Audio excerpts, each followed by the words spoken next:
चंद्रपूर जिल्ह्याच्या दौऱ्यावर आहे, काय काय पाहणी करणं. सगळ्यात महत्त्वाचं ही तुकडी मदत आहे म्हणतात की मदत वाढून मिळेल का? हे बघा की सर्वप्रथम तर आता आम्ही चंद्रपूर जिल्ह्याच्या दौऱ्यावर जातो. आपले राज्याचे आदिवासी मंत्री आणि चंद्रपूर जिल्ह्याचे पालकमंत्री आणि तिथले स्थानिक आमदार भांगडियाजी यांच्यासोबत त्यांच्या मतदारसंघाचा दौरा आता मी करणार आहे. त्यानंतर माननीय अशोक उईके साहेब चंद्रपूर जिल्ह्याचे पालकमंत्री असल्यानंतर इतर जिल्ह्यात जातील. मी गडचिरोली जिल्ह्याच्या इतर तालुक्यात या ठिकाणी जाणार आहे आणि जी परिस्थिती आणि जे संकट समोर आलेलं आहे त्या संकटाला सामोरं जाताना सरकारचे सर्व मंत्री आणि पूर्ण प्रशासकीय अधिकारी अलर्ट मोडमध्ये आहे.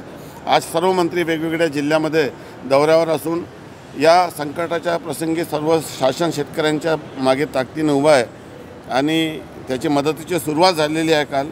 आणि भविष्यामध्ये सर्व पद्धतीचा अभ्यास करून ज्यांचं नुकसान झालं त्यांना मदत करण्याच्या दृष्टीने योग्य पाऊल उचलले जाणार आहे. गडचिरोलीचा दौरा करणार आहे? हां, तिथून चंद्रपूर झाल्यानंतर मी गडचिरोली जाणार आहे आणि माननीय चंद्रपूरचे पालकमंत्री ते चंद्रपूरच्या इतर भागाचा दौरा करणार.